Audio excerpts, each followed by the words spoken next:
desde la fuente.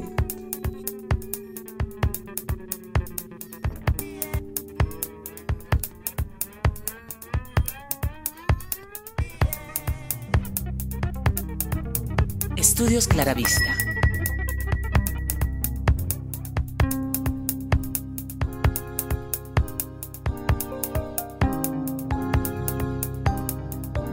Hola, bienvenidas y bienvenidos. Estamos transmitiendo desde Estudios Cine Claravista este programa que se llama La Fuente. Como es costumbre y será costumbre, vamos a darle de beber al sapo como símbolo de salud en este ecosistema. Desde la fuente. En esta ocasión vamos a conversar con el artista Néstor Quiñones, fundador de este espacio que todos conocemos llamado La Quiñonera, y lo vamos a hacer esta conversación en el marco de un tema más amplio que tiene que ver con la Asamblea de Artes de la Ciudad de México, mejor conocida como ADA. Y Néstor Quiñones es un fundador de esta asamblea, como lo es también de La Quiñonera, el espacio que todos conocimos en los años 80 y 90. Entonces le damos la bienvenida a Néstor y queremos pues que nos platiques un poco primero cómo nace este ejercicio de la Asamblea de Artes y cómo la experiencia de La Quiñonera participa en la fundación de esta nueva organización. Lo que acabas de, la pregunta es importante porque claro que también La Quiñonera siempre ha tenido una relación muy estrecha con todos estos, digamos, procesos o intentos. Ya hubo en el 2010 un ejercicio que tenía que ver con esta asamblea, también precisamente organizado por Tamara Ibarra, donde llegaron un montón de colectivos, se hicieron unos ejercicios muy parecidos, yo creo que fue muchísima gente también, y nada más se quedó ahí. Este ejercicio se llamó Boomerang, porque hablando con Tamara, hablamos de que en La Quiñonera se habían hecho intentos de ese mismo tipo.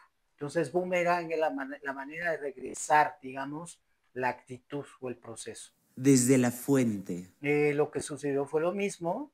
Nos convocaron a muchos a una reunión de parte de Clara Brugada. De ahí surgió una visita a las utopías, y de las utopías surgió entonces ya la idea de empezar a construir esta nueva propuesta para hacer la asamblea.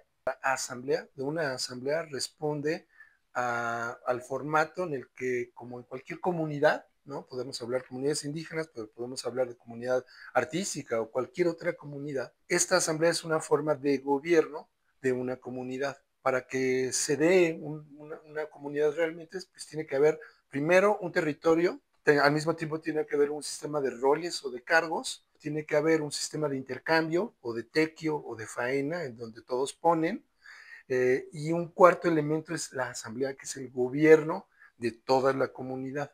En el caso de ADA, tiene este nombre de Asamblea de Artes de la Ciudad de México, pero me da la impresión de que está como todavía en germen o en formación el concepto mismo de asamblea, en donde se ponen los problemas, se ponen los problemas enfrente y entonces entre todos se buscan las soluciones y luego se asignan cargos y luego se construye una agenda y se va desahogando. Pues yo estoy de acuerdo. Evidentemente creo que todavía a ADA le hace falta todavía más procesos de organización. La organización de la que tú hablas es absolutamente indígena, lo cual me parece padrísimo, ¿no? Y desde ese lugar yo creo que hay muchas cosas que hacer. La constitución evidentemente de un cuerpo así es muy complicada, precisamente como estábamos diciendo, o sea, ya tenemos casi un año y continuamos funcionando. Esa es una buena señal, pero lo importante es seguirle estimulando de la forma correcta. Y la forma correcta para mí tiene que ver con la participación. Desde ese lugar, por ejemplo, ahorita pues estamos aquí en este podcast que nosotros mismos impulsamos, haciendo una corriente paralela. ¿Para qué? Para atraer a los artistas, para que den su opinión, para que sean estimulados, para decir, me explico, dar sus ideas, dar sus opiniones, y desde ese lugar ir marchando juntos, ¿no? Pero creo que sí es todavía falta mucho ahorita para la situación de cómo llevar a cabo una organización del tipo del que hablas, que es desde mi punto de vista, el que parece correcto.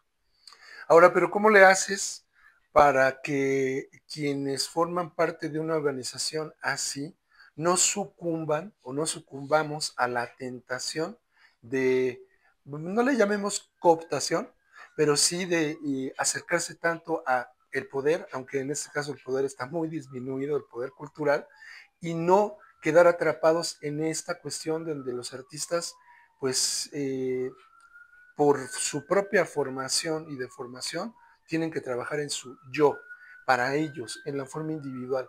¿Cómo romper con este individualismo y pasar a la fase de lo colectivo, en donde el beneficio sea colectivo y donde la autoría sea colectiva y no se siga insistiendo en este tema, no digo egótico o en la egoteca, pero sí en el cultivo de la personalidad y pasar más bien al cultivo de lo colectivo? ¿Cómo lograrlo desde esa trayectoria? O sea, hablemos un poco de la Quiñonera. Todo lo que has visto, ¿qué ejercicios han prosperado según tu opinión y por qué lo han logrado? Cuando no estamos en una comunidad indígena, por ejemplo, ¿no? Donde es más, aparentemente más sencilla esta autoorganización. Pues es que sí es complejo, porque evidentemente nosotros somos seres, es decir, somos seres de ciudad, ¿no? En un principio. Lo del territorio es fundamental, ¿no? Tener un territorio es fundamental. La Quiñonera en sí es un territorio, esa es su diferencia, digamos. ¿Por qué? Porque evidentemente es mi casa y ahí se hace lo que uno decide. Entonces hay una libertad para funcionar. Desde ese lugar también yo he pasado por muchas contradicciones, yo soy artista plástico, me he dedicado también a mi trabajo individual que me ha generado un montón de contradicciones, ¿no? Con esta necesidad y este deber de tener que hacer, digamos, de manera común, ¿no? Entonces, estos ejercicios, como tú estás comentando, o te sigues trabajando en tu carrera de artista individual, o entonces también te abres a las necesidades finalmente de la respiración, ¿no? Del ejercicio cultural de quien se te acerque. Son procesos que la verdad yo creo que tienen que ver mucho con una madurez social. O sea, empezamos a madurar socialmente y nos estamos empezando a necesitar. Hay una óptica que está cambiando, que creo que es muy valiosa, y desde ese lugar creo que por ahí están las perspectivas posibles para poder hacer esto. Y como también tú bien lo dijiste, evidentemente el poder está ahí y el individualismo está ahí y te van a querer cooptar o si tú no tienes principios, te vas a agarrar de ahí, ¿no? Yo creo que hay un ejercicio precisamente ético que para mí se fomenta con un ejercicio creativo, simbólico. Es un espacio, es un lugar pobre. ¿Por qué? Porque nunca se ha querido aliar a nada. Y al final de cuentas, pues claro, pues que es como estar sobreviviendo siendo fiel a lo que tú crees. Entonces, cuando llegan las oleadas de cosas que se necesita hacer, funcionan de manera necesaria. Y es algo como muy indígena, en el sentido, digamos, de rito, de territorio, de pertenencia. Desde ese lugar es como un espacio silvestre, que a mí me interesaría mucho también incorporar un poco las reflexiones que tienen que ver con el ritmo de la cultura. Es que manejar los ritmos es esencial. Desde la fuente.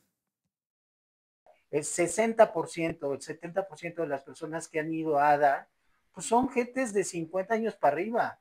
A los jóvenes no les importa, porque los jóvenes están luchando por su individualidad y por su presencia de trabajo.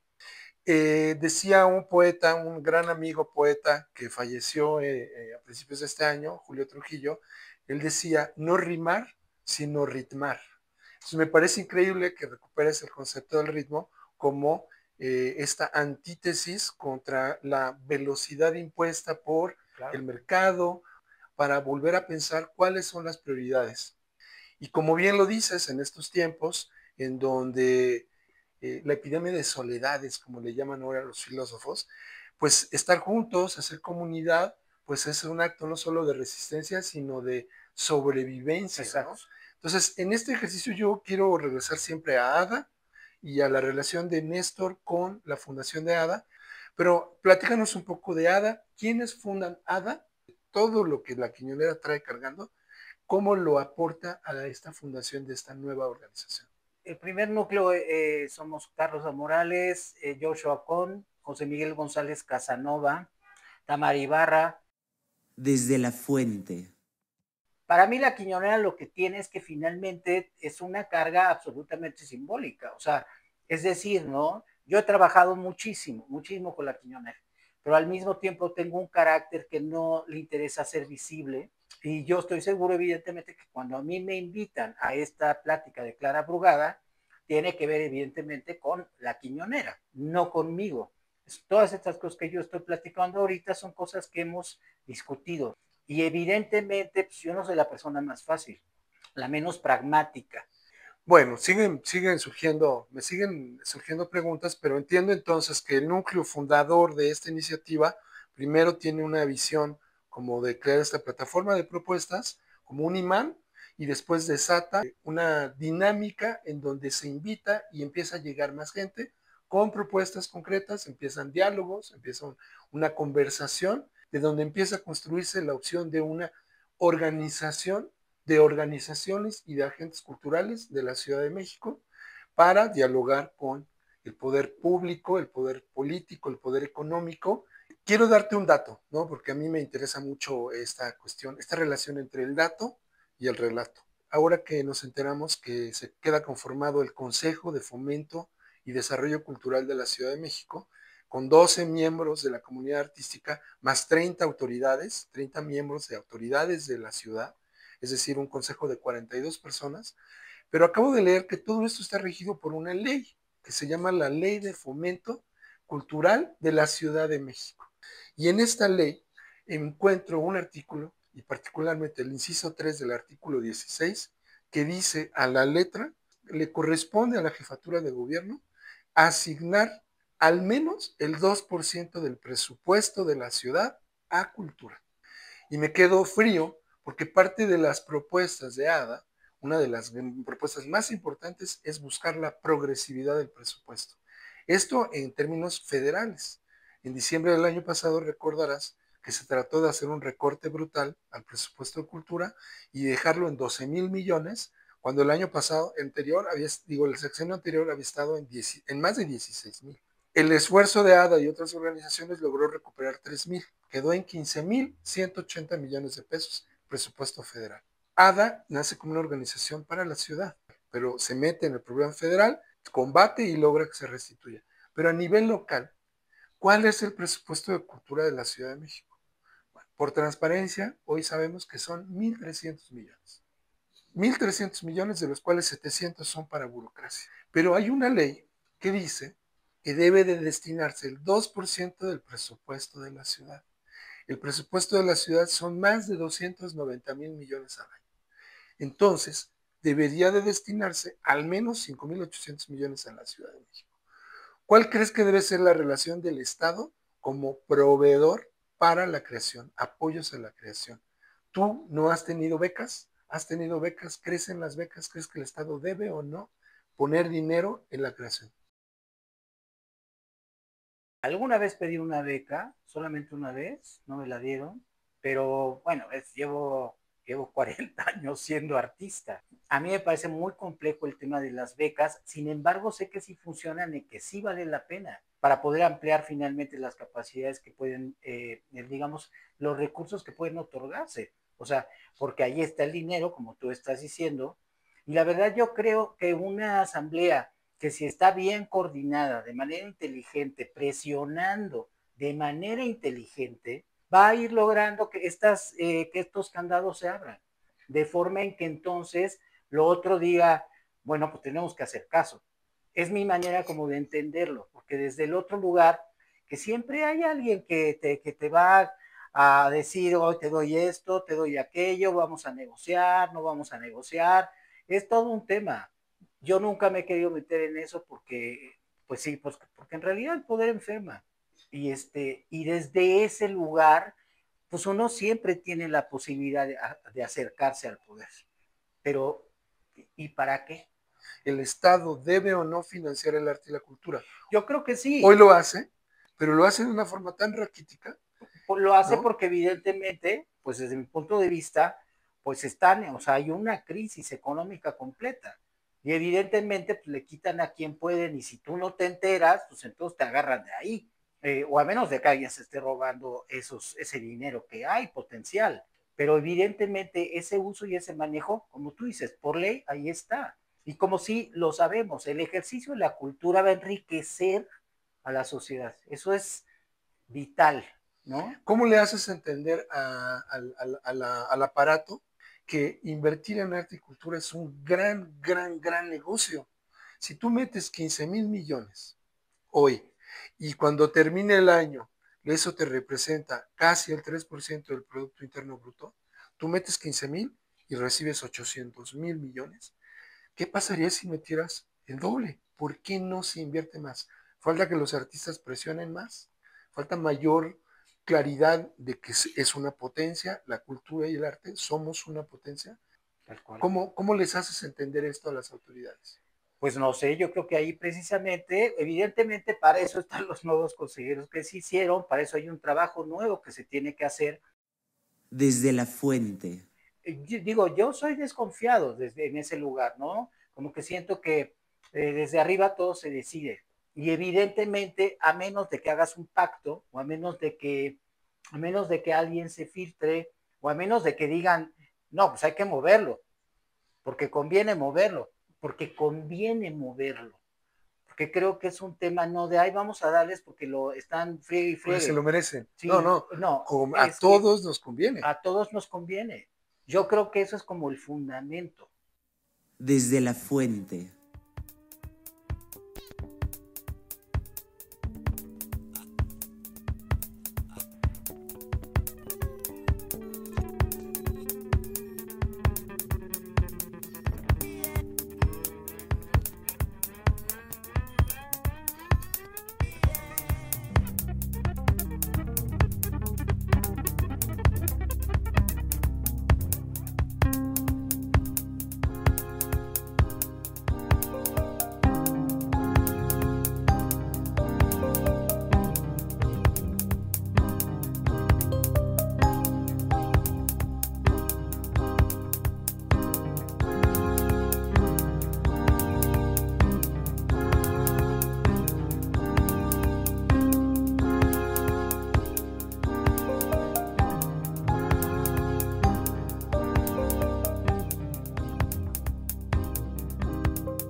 Desde la fuente.